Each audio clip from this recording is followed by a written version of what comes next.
Honourable Member for Calgary East. Mr. Speaker, after years of struggling under the federal carbon tax, Albertans finally get some relief.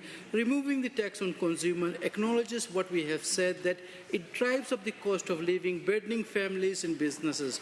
This decision has lowered prices on gas, home heating and essential goods, a step in addressing the harm caused by the failed policy.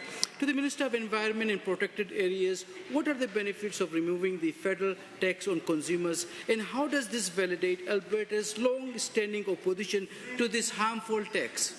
The Honourable Minister of Environment and Protected Areas. Thank you very much, Mr. Speaker. After more than 5 years of lies and misinformation from the left, the federal Liberals and their NDP followers finally admit that the carbon tax did nothing for the environment, Mr. Speaker, just raised the cost of everything from fuel to food. We're glad to see this tax taken off the backs of working families, Mr. Speaker. The members opposite, quite frankly, should apologize to each and every Albertan for their constant support of this carbon tax that not only did they bring in, a tax that they didn't campaign on.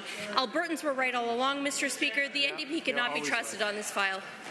Honourable Member for Calgary East. Thank you, Mr. Speaker, and to the Minister. Given that Alberta's key industries, energy, manufacturing and agriculture continue to pay this tax, raising production costs and hurting global competitiveness, and given that these costs are passed on to consumers through higher taxes for goods, energy and groceries, as a tax on industries is essentially an indirect tax on Canadians. Can the same minister explain how maintaining the carbon tax on industries undermines affordability for Albertans?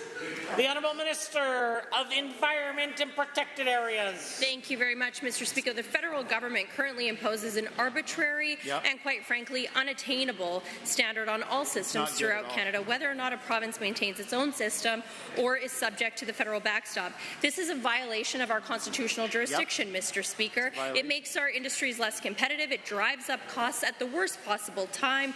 It puts the delivery of safe, affordable, reliable energy at risk, Mr. Speaker. It drives away investment and therefore impacts energy production, which of course is an area of provincial jurisdiction. We support a system that gives all decisions related to energy development back to the provinces. The Honourable Member.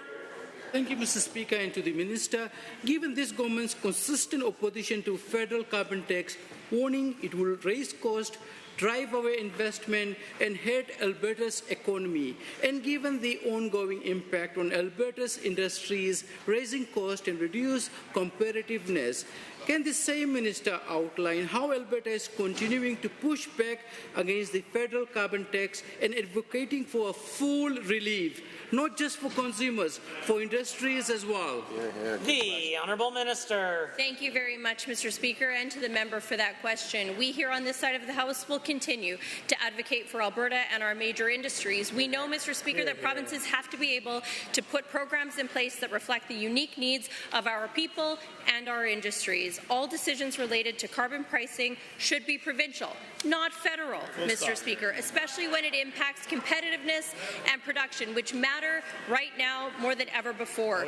We support the federal Conservative leader's commitment to return our jurisdictional authority back to provinces to regulate our own emissions, Mr. Speaker. We'll continue to push back on behalf of Honourable Member.